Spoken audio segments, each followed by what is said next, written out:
guys, it's Hannah and welcome back to the Dyslexic Reader, and welcome to my December 2020 wrap up. And we're almost at the end of the year. I'm actually filming this before the end of the month because a lot of the books I read, I told my dad I was reading and he said that he would like to read them, and we're going into another even tougher restrictions lockdown until February. So I really want to get these to him while I still can so he can read them over the lockdown. So what I'm going to do is I'm going to show you the books I've read so far this month, and then if I read any more in the last, is there 2 weeks, 10 days left of the month, I will just add a clip in at the end and show you them. But I don't envision myself reading that many more, just a couple more books, so I'll just tack those on at the end. I've got my laptop here. I read quite a few graphic novels this month, but I'll go through my physical reads with you first because they're all kind of connected. And I decided this month to finally finish off all the Agatha Christie's that I own that hadn't read yet. I have a couple Agatha Christie's that I've seen just now. The builders decide that it's the time to work outside, whatever. I have a couple that I have read, and I have a couple that I've seen the adaptations and I'm so familiar with there would really be no point reading the book because I don't remember. So these were either all completely new to me, or I had seen adaptations, but I maybe remembered a scene or one of the characters, but not actually the mystery of it, so it wasn't that spoiled for me that I couldn't enjoy the book. So I read all, I think there's 2, 4, 6, 8, 9 of these. So that's all my collection now finished. I have to say I gave the majority of them 3 stars, but I did give The Hollow 450 from Paddington and The Mysterious Affair at Styles 4 stars for me. For The Hollow, it was the writing style that I really liked. The 450 from Paddington just really sucked me in and I was super intrigued and couldn't put it down. And The Mysterious Affair, I just felt like it was such a classic murder, and I felt like the wee twist was at the end, and who was the actual murderer I had in my head the whole time as like a possibility, so it wasn't one of those ones that just randomly out of the blue and you're like, well, you never could have figured that out. But at the same time, I was never wholly committed to the idea, so that was just really fun for me. So The Mysterious Affair at Styles, 450 from Paddington, and The Hollow were my 3 favorite. They all got 4 star. Let me just check for you on my laptop which one was actually the highest. I actually give The Mysterious Affair at Styles the highest rating on my Callpile rating, but they all came out at 4 star. Anyway, and these covers are just beautiful. This is like the Times collection that they done. So we've on To Buckle My Shoe. They're all like fit in The Mysterious Affair at Styles, but they're all very different. So I'm looking for like styles as well. Like that's obviously completely different to this. The Hollow's just a plain one. Five Little Pigs has a good cover. Five Little Pigs and To Buckle My Shoe I really enjoyed the premise of and the writing style, but the mystery wasn't as good for me.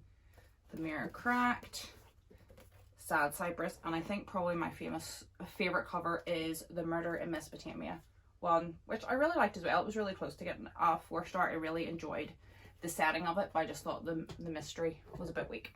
So on to the graphic novels I read, which were all ebooks because libraries are shut, shops are shut, everything's shut. So these were all just downloaded from my library app onto my iPad, so I'll just have to put the picture up for you.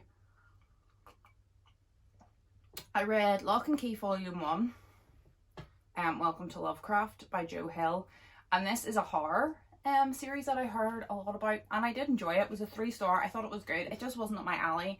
It was a wee gory for me. I felt like there could have been maybe a little tiny less gore and a little tiny bit more story, but I know that's not anything wrong. It's me that the issues with. That's just personal preference. I'm not big into horror, but when I am, it's more like suspense and imagination that I like, as opposed to just like blot out someone getting beaten to death in their house. But if that sounds like your kind of thing, like, I thought it was well done. I thought the art style was cool, but I don't think I'll just continue on with the series because it just wasn't 100% for me. Then I tried the Lightning Thief graphic novel, which obviously by Rick Riordan, but it's the graphic novel of the Percy Jackson series. And I thought I'd try the first one, see how it goes. Again, fine, not for me. As a big fan of the series, a lot was left out. The art style didn't really catch me. It wasn't bad, it wasn't for me. And the story obviously was a good fun story, but I just felt like they left so much out that it would be fun to revisit the story, but if you were going to read the series, to read that, I think by the time you got the last story you'd be completely confused, because there's so much wee bits throughout the whole story that weave together that obviously the graphic novels just can't cover in that much detail. Also the visualizations of the characters just weren't what I had in my head, which is hard. Obviously everyone pictures things differently. I read A Christmas Carol graphic novel by Rod Espinosa. I hope I'm pronouncing that correctly. Wasn't a big fan of this one. Scrooge was a female in it, but that wasn't really the issue. In that they just changed stupid things that like didn't add anything to the story. It just took away. You either should have changed it or stuck to the original story. They kind of like stuck to the original story but changed stuff that just didn't fit and didn't make sense and didn't enhance the story. So that's what left me down. I have a gorgeous edition that my parents got me many years ago for Christmas, which I read every year. But I haven't got around to it yet, but that'll probably be one of the ones that I talk about when I do my little clip in. Yeah, this is from the 50s. This little illustrated reprint, which I love dearly. So I will still read this because I read it every year. Probably on Christmas Eve I'll sit down with hot chocolate and just bang this out. But yeah, if it had been, the art style was pretty cool, but if it had either been changed or not changed, this kind of random, some things were changed, some things weren't, didn't sit well with me. I then read Dungeons and Dragons, The Forgotten Realms Classics Volume 1, which was like classic comics, Dungeons and Dragons, but it was just a like completed volume. I'm not really big into Dungeons and Dragons. I never read it properly, not much into the lore or anything, but I just thought like it is the kind of thing that I would like. It just is a very daunting thing to get into, and yeah, this was fun. It was fine. I think if you knew more about it, it would be more fun. It was very classic comic style. If you enjoy like classic comics, it was good.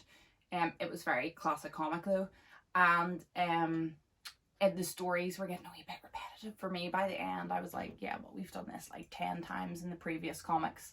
So that, but I enjoyed the characters. I really enjoyed like the classic comic style, but it was a higher 3-star for me. It didn't make 4. My next graphic novel though was a 4-star, and that was The Book Tour by Andy Watson. This was great. This was about a man who has written a book and he's going on a book tour. So he leaves his wife, not leaves her, but like leaves her and goes on his own, and he's going around all these different local towns to do book signings at, you know, independent bookshops and whatnot.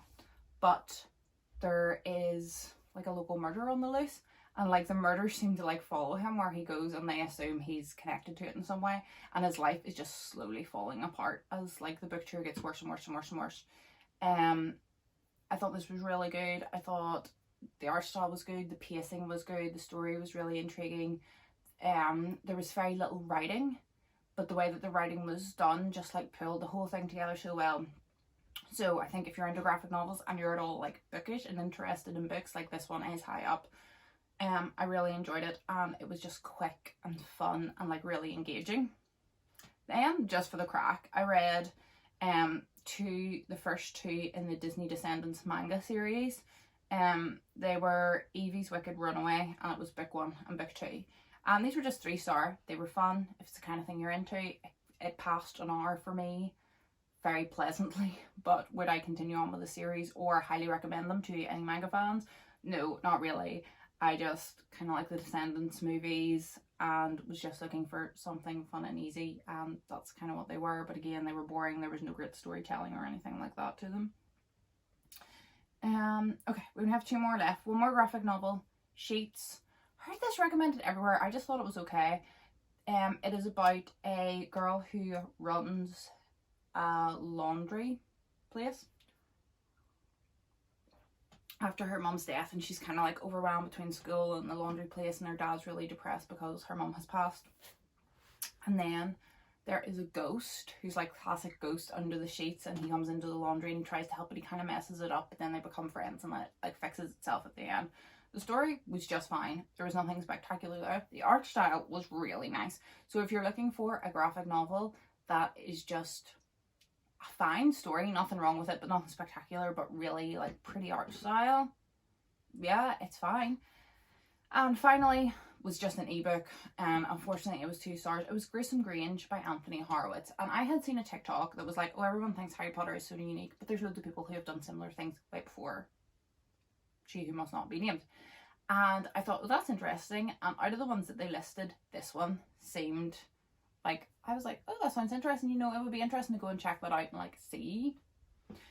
No, nothing like Harry Potter, and actually quite bad. It was about a boy. His parents were pretty horrible to him. That's a common theme in a lot of middle grade books. He goes to a boarding school that's magical.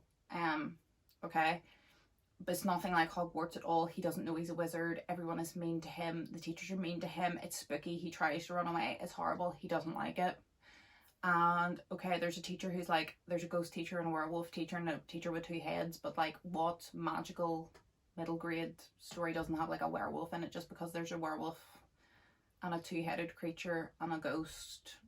Like, it doesn't make it Hogwarts. Like, they're all, like, all stories kind of have that. I thought that the writing was bad, the characterization was bad, it wasn't interesting, I didn't care what happened. There's a second one, I did borrow it from the library. When I borrowed the first one, I was like, oh, I'll get the both of them, and then if I want to read the next one, I can just go straight into it. No, return them both. I just really didn't like it.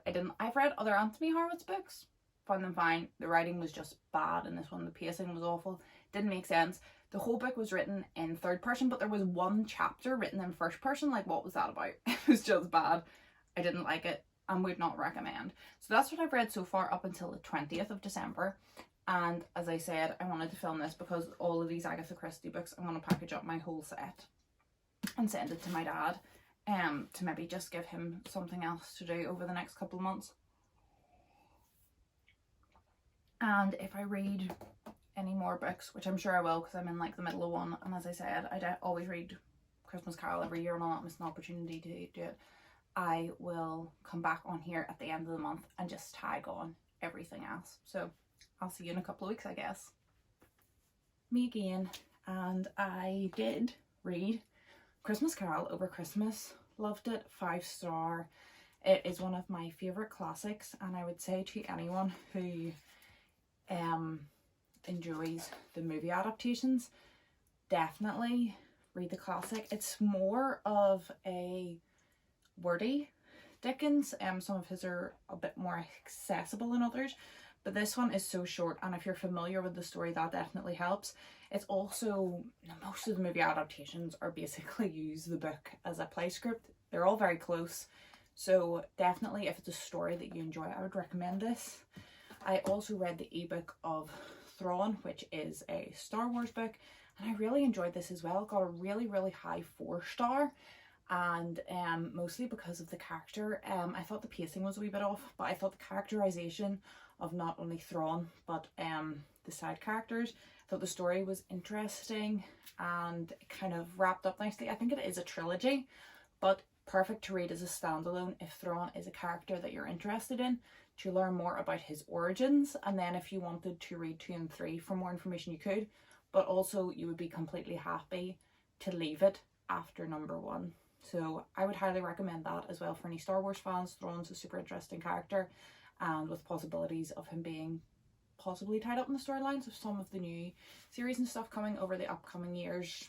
If that's something that you want to look into, I would highly recommend it. So that's it for my December wrap up. I now can film my 2020 wrap up, which I'm going to do now, and that'll be on the channel probably a day or 2 after this, so keep an eye out for that if you want, and I will see you guys then, I guess. Goodbye.